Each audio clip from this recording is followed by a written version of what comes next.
अवधूत चिंतन श्री गुरुदेव दत्त श्री स्वामी समर्थ. भक्तांनो, उद्या आहे शेवटचा गुरुवार. तर आपण ऐकणार आहोत माता लक्ष्मीची ही कहाणी. तर सुरुवात करूया कथेला. कैलास पर्वतावर ध्यानस्थ बसलेले शिवमाता पार्वतीला म्हणतात, हे प्राणप्रिये, आजच्या दिवशी जे भक्त ह्या व्रताची कथा ऐकतील त्यांच्या कितीही मोठ्यातील मोठी इच्छा मी पूर्ण करेन. मातेच्या या कथेमध्ये इतकी शक्ती आहे की ही कथा फक्त श्रवण केल्याने या चालू क्षणापासून घरात सुख, शांती आणि सौख्य निर्माण व्हायला सुरुवात होते. संततीसाठी मंगल आशीर्वाद मिळतो. आई लक्ष्मीचा कृपा आशीर्वाद मिळाल्याने दरिद्रीपणा व दुःख दूर होते. पती पत्नीमधील प्रेम व एकोपा वाढतो. वर्षभर प्रत्येक कार्यात मंगलता नांदते. म्हणूनच भक्तांनो, ही कथा शेवटपर्यंत ऐका आणि माता लक्ष्मीचा आशीर्वाद प्राप्त करण्यासाठी कमेंटमध्ये टाईप करा, जय श्री महालक्ष्मी मात्या. तुझ्या कृपेने आमचं जीवन पवित्र होऊ दे. आजची कथा लाईक करून इतरांपर्यंत पोहोचवा, कारण भक्ती वाटून ज्ञान पसरवणारा नेहमीच भगवान शिव आणि माता पार्वतीला प्रिय असतो. भक्ती वाढल्याने त्याची कृपा अखंड आपल्यावरती चालू राहते. प्राचीन काळी हिमालयाच्या कुशीत कैलास पर्वतावर भगवान शंकर आणि माता पार्वती आनंदाने निवास करीत होते. माता पार्वती या जगाच्या सर्व मातांचे रूप होत्या. सौंदर्य, करुणा आणि मातृत्व यांचे मृत स्वरूप. परंतु त्या केवळ महादेवांच्या अर्धांगिनी नव्हत्या, तर संपूर्ण सृष्टीला माया आणि शक्ती प्रदान करणाऱ्या महाशक्ती होत्या. एकदा पार्वती मातेच्या अंतःकरणात एक भावना जागृत झाली. तिने महादेवांना विनंती केली की तिला माहेरी म्हणजेच हिमालयाच्या घरी काही दिवस राहायचे होते. कन्येचे आई वडिलांप्रती असलेले प्रेम त्या क्षणी उसंबळून आले होते. माता म्हणाल्या, स्वामी, मला पित्याच्या घरी जाऊन काही दिवस राहावेसे वाटते. माझ्या माहेरच्या अंगणात मला शांतता आणि आईवडिलांचे प्रेम मिळते. त्या भूमीत माझे बालपण गेले आहे. माझे मन आजही त्यांची आठवण काढते आहे. शंकर सर्वज्ञानी होते. ते जाणून होते की पार्वती मातेची ही इच्छा केवळ मानवी स्वरूपातील एक नैसर्गिक भावना नसून भोवतालच्या लोकांसाठीही पवित्र मंगल असा संदेश आहे. त्यांनी स्मित हास्य करून सांगितलं, देवी, तुझ्या मनात आलेली ही इच्छा अत्यंत पावन आहे. जा, तुझे माहेर तुला हाक देत आहे. तुझ्या चरणांनी हिमालयाचे घर पवित्र होईल. पार्वती मातेच्या या आगमनाची बातमी तिचे वडील पर्वतराज हिमालय आणि माता मेनका यांच्या कानी पोहोचली. दोघांच्याही हृदयात आनंदाचा सागर दाटून आला. आपली मुलगी, जी आता विश्वमातेच्या रूपात विराजमान झाली आहे, ती पुन्हा एकदा त्यांच्या घरात पाऊल ठेवणार होती. गावागावात ही वार्ता वाऱ्यासारखी पसरली की माता येत आहे. गावकरी, स्त्रिया, कन्या यांची तयारी सुरू झाली. साड्या, फुलं, गंध, हलव्याचे नैवेद्य, मंगलगीत, सगळीकडे उत्सवाचे वातावरण निर्माण झाले. माताचं आगमन नेहमीच मंगलमय मानले जाते, कारण माता म्हणजेच लक्ष्मी माताचा एक स्वरूप. संपन्नता, सौंदर्य म्हणजे त्यांच्या शुद्धतेचं प्रतीक. ज्या घरात त्या येतात त्या घरातूनच दारिद्र्य, कलह, रोग हे सर्व काही नाहीसे होतात असे मानले जाते. म्हणूनच प्रत्येक स्त्रीच्या अंतःकरणात एक भक्ती भाव जागृत झाला होता की गौरी मातेच्या आगमनावेळी आपण त्यांचे पूजन करून त्यांची कृपा प्राप्त करून घ्यावी. आणि हिमालयाच्या राजमहालात त्या दिवसाची तयारी वेगाने सुरू झाली.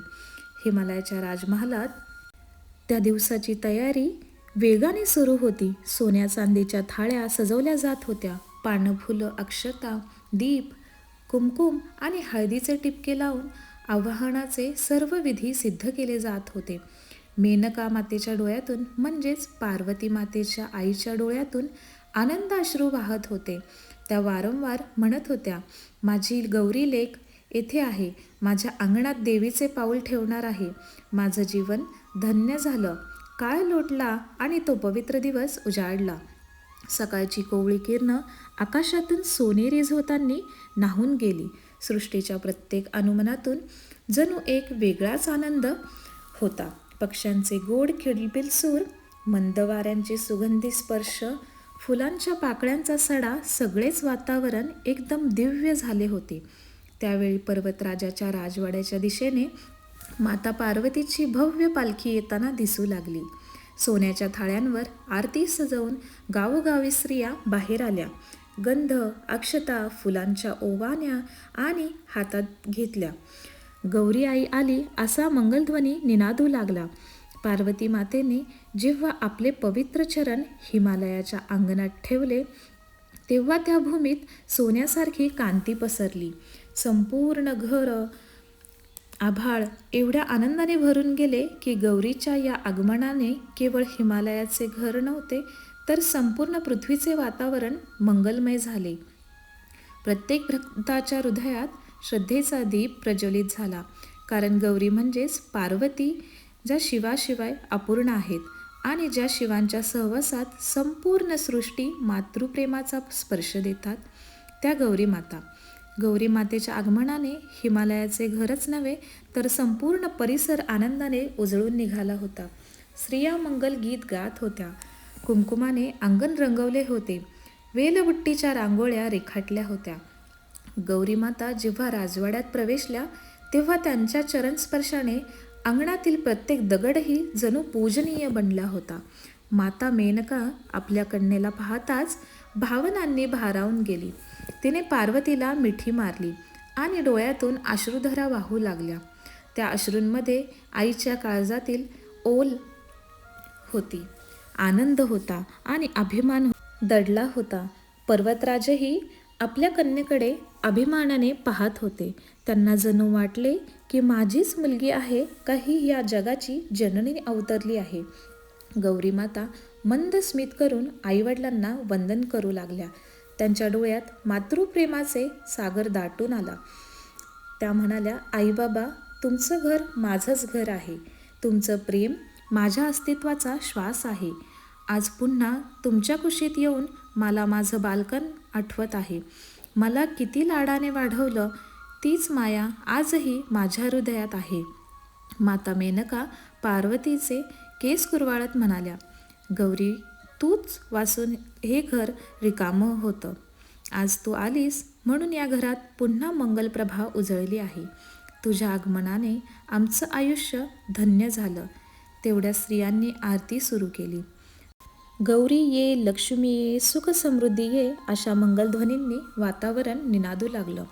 गावोगावी आलेल्या कन्या आपल्या हातातील फुलं पानं गौरींच्या चरणी अर्पण करू लागल्या.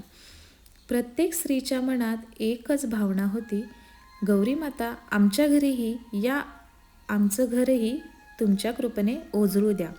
त्यावेळी गौरी माता भक्तांकडे करुणेने पाहत होत्या.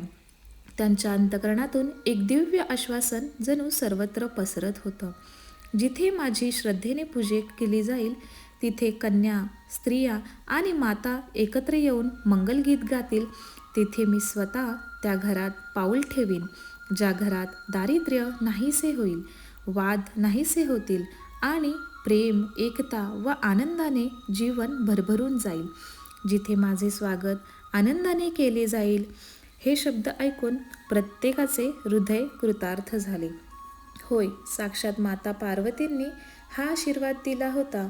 सगळ्यांना वाटू लागलं की गौरी मातेचा आशीर्वाद म्हणजेच जीवनातील खरी संपत्ती आहे. कारण लक्ष्मी, ऐश्वर्य, सुख, शांती हे सर्व गौरी मातेच्याच कृपेमुळे प्राप्त होते. त्या रात्री राजवाड्याच्या अंगणात मोठा सोहळा झाला. दीपमाळांनी घर उजळून गेले. ढोलताशांचा नाद, शंखनाद आणि स्त्रियांच्या गीतांनी वातावरण गुंजत होते. सर्वत्र फुलांचा सडा, सुगंधाचा दरवळ आणि भक्तांच्या ओठावर गौरी आई की जय असा जयघोष निनादत होता. गौरी मातेच्या मनात मात्र एक गोड शांती होती. त्या जाणून होत्या की त्यांचं आगमन फक्त आईवडिलांना भेटण्यासाठी नाही, तर संपूर्ण जगाला भक्ती, मंगलमय आणि अध्यात्माचं स्मरण ठेवण्यासाठी आहे. त्या रात्री हिमालयाच्या राजवाड्यात सर्वत्र उत्सवांचा सोहळा रंगला होता. दीपांच्या मंद ज्योती, धुपाच्या सुवासनाने भरलेलं वातावरण आणि मंगल गायनाचा गजर जणू देवलोकेस पृथ्वीवर उतरले होते. साऱ्या स्त्रिया आनंदात मग्न होत्या, पण गौरी मातेच्या मुखावर मात्र एक विलक्षण तेज आणि शांत स्मित होतं. भक्तांनो, माता पार्वतीला प्रसन्न करण्यासाठी आणि माता लक्ष्मीची कृपा मिळवण्यासाठी कमेंटमध्ये जय माता लक्ष्मी हे लिहायला विसरू नका. व्हिडिओ शेवटपर्यंत पहा. भक्तांनो, मातेच्या मुखावर मात्र एक विलक्षण तेज आणि शांत स्मित होतं. त्यांच्या डोळ्यातून जणू कुणालाही न दिसणारा एक दिव्य संकल्प झळाळत होता. मध्यरात्र जवळ आली. अंगणातील दीपक मंद होऊ लागले. उत्सवाचा गजर हळूहळू थांबला आणि साऱ्या लोकांना थकव्याने गाढ झोप लागली. पण त्या काळोख्या शांत रात्रीत गौरी माता मात्र एकट्याच ध्यानमग्न बसल्या होत्या. चांदण्यासारख्या उजेडात त्यांचे रुपेरी तेजोमय देह एखाद्या चंद्रकलेसारखं भासत होतं. त्यांच्या मनात विचार उमटू लागले. आईवडिलांना, या घराला, या भक्तांना मी आनंद दिला आहे, पण याच क्षणी मी एक मोठं व्रत घ्यायला हवं.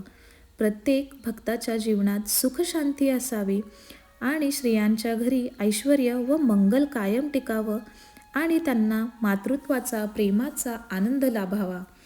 जर माझं आगमन केवळ सणापुरतंच राहिलं तर त्याचा काय उपयोग? मी तर इच्छिते की मी प्रत्येक भक्ताचं जीवन या मंगलतेने सदैव भरलेलं ठेवू. गौरी मातेने डोळे मिटले आणि गोड संकल्प केला. जो कोणी माझं स्मरण आणि माझं व्रत श्रद्धेने करेल, ज्याच्या घरात माझ्या नावाने मंगलमय पूजा होईल, त्या घरात मी स्वतः स्थिर होईल. तिथे कधीही दारिद्र्य टिकून राहणार नाही. वैरभावांचा नाश होईल आणि सुखसमृद्धीचा वास कायम असेल. विशेषतः जेव्हा कन्या, माता किंवा स्त्रिया भक्तिभावाने माझं आवाहन करतील, तेव्हा त्यांच्या सर्व इच्छा पूर्ण होतील. क्षणभरातच आकाशात एक दिव्य प्रकाश पसरला. आकाशगंगेच्या प्रवाहातून जणू एक शुभ्र कमळ फुलून खाली उतरलं आणि गौरी माते समोर स्थिर झालं. त्या कमळावरून एक आवाज घुमला, हे पार्वती, तुझा संकल्प जगासाठी वरदान ठरेल. आजपासून गौरी आवाहन किंवा मार्गशीर्ष महिना हा उत्सव जिथे होईल, तिथे भक्तांना माझा आशीर्वाद रूप मंगल प्राप्त होईल. तो आवाज जणू स्वयं भगवान शंकरांचाच होता. त्या क्षणी गौरी माता म्हणजेच माता लक्ष्मी अंतःकरणाने फुलून निघाल्या. त्या म्हणाल्या की त्यांचा संकल्प केवळ वैयक्तिक नव्हता, तर संपूर्ण जगासाठी होता. दुसऱ्या दिवशी सकाळी स्त्रिया उठल्या तेव्हा त्यांनी पाहिलं, संपूर्ण अंगण सुवासिक फुलांनी भरलेलं आहे. रात्री कोणीतरी फुलांचा वर्षाव केला असावा असा भास होता, पण कुणालाही ठाऊक नव्हतं की तो वर्षाव स्वर्गातून झाला होता. साऱ्यांच्या ओठांवर एकच गजर झाला, गौरी माता की जय, महालक्ष्मी माता की जय. मातेचा संकल्प पूर्ण झाला आणि त्यांच्या आशीर्वादाची छाया संपूर्ण हिमालयाच्या प्रदेशावर पसरली. त्या दिवसापासून प्रत्येक वर्षी मार्गशीर्ष महिन्यात स्त्रिया उत्साहाने गौरी मातेचेच म्हणजेच स्वरूप माता लक्ष्मीचे पूजा व्रत करतात. धूपदीपांनी पूजा अर्चा करतात, भक्तिभावाने गाणी म्हणतात. घराघरात सगळीकडे हे व्रत पसरू लागले. पण एका गावात एक गरीब ब्राह्मण कुटुंब राहत होतं. घरात 7 मुली होत्या, पण इतकं दारिद्र्य होतं की त्यांचा उदरनिर्वाह करणंसुद्धा कठीण झालं होतं. पोटापुरतीही अन्न मिळत नव्हतं. घरात गळक्या छपराखाली पावसाच्या थेंबांमुळे रात्र जागून काढावी लागत होती.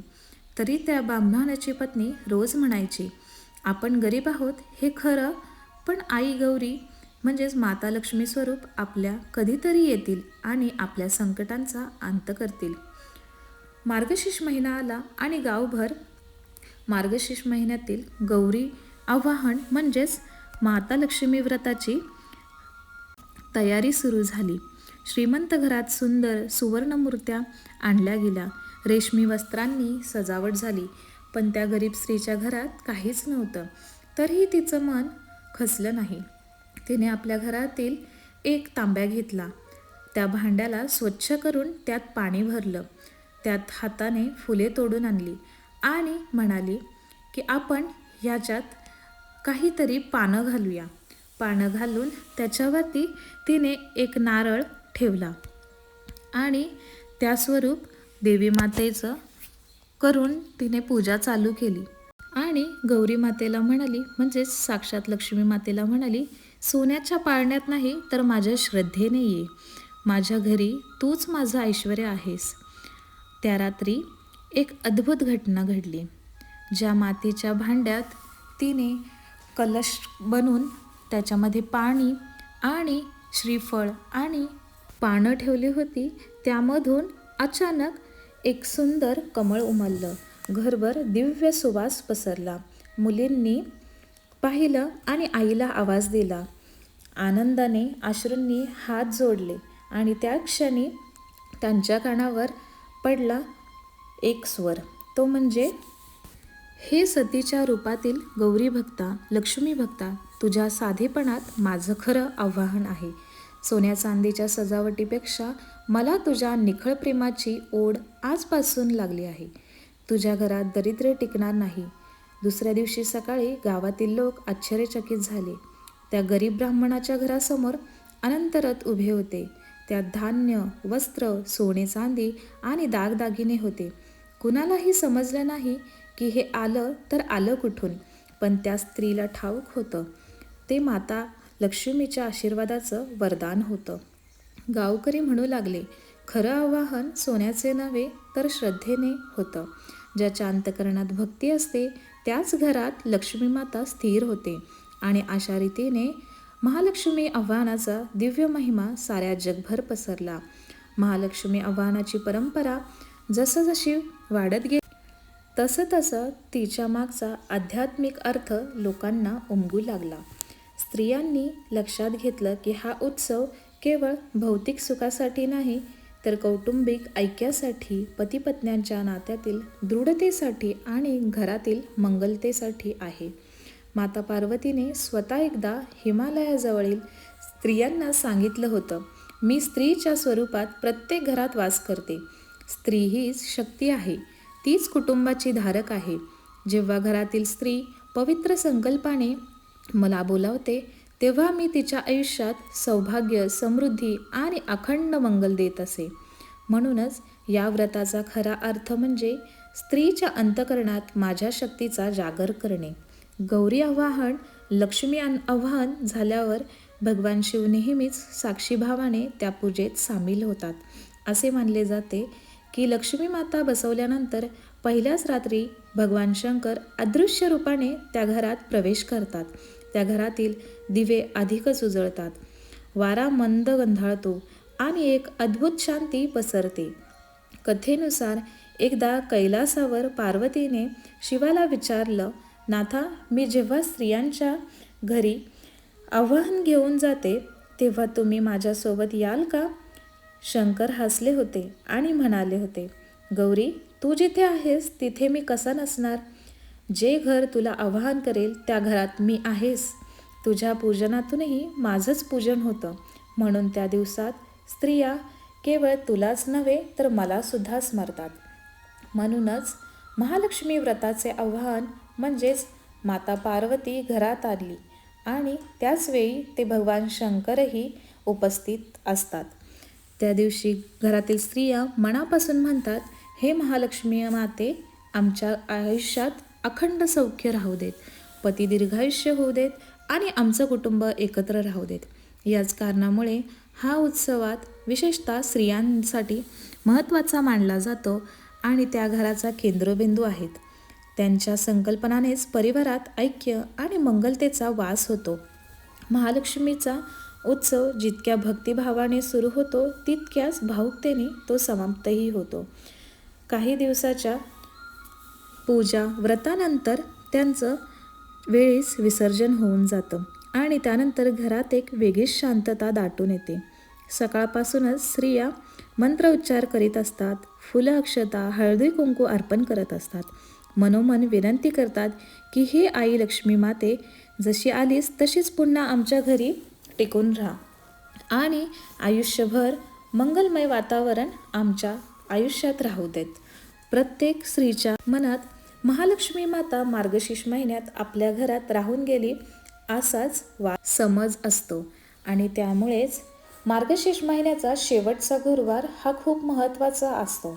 त्या दिवशी आपण छानपैकी शेवटचा गुरुवार साजरा करून त्या दिवशी सुवासिनींना बोलावून हळदी कुंकू देतो आणि त्यांना खाऊ पिऊ घालतो. त्या दिवशीच म्हणजेच शेवटच्या गुरुवारी माता पार्वती स्वतः म्हणतात की माझं स्वरूप तुम्ही पाण्यात जरी विसर्जन केलं तरी मी प्रत्यक्ष तुमच्या हृदयात राहीन. जिथे श्रद्धा आहे, तिथे पवित्रता आहे, तिथेच माझं वासना आहे. म्हणूनच दुःखी होऊ नका. मी परत पुढच्या वर्षी मार्गशीर्ष महिन्यात तुमच्या आव्हान स्वीकारायला येईल. तोपर्यंत तुमच्या घरात सदा मंगलमय वातावरण, भरभराट, निरोगी वातावरण राहो. म्हणूनच शेवटचा गुरुवार हा उद्यापन दिन नसून महालक्ष्मी मातेशी संवाद आहे. त्यामुळे आपल्या घरात आजूबाजूच्या स्त्रियांना हळदी कुंकवाला नक्की बोलवा आणि आपल्याला जमेल तसं यथासांग काहीही हळदी कुंकू लावल्यानंतर ओटीत द्या. जसं की केळ्याचं फळ किंवा एखादं फळ किंवा जमल्यास खाऊ पिऊ घाला. महत्त्वाचं म्हणजे महालक्ष्मी मातेला खीर खूप प्रिय आहे, तर जमल्यास खिरेचा नैवेद्य दाखवा आणि आलेल्या सुवासिनींना तो खिरेचा नैवेद्य द्या.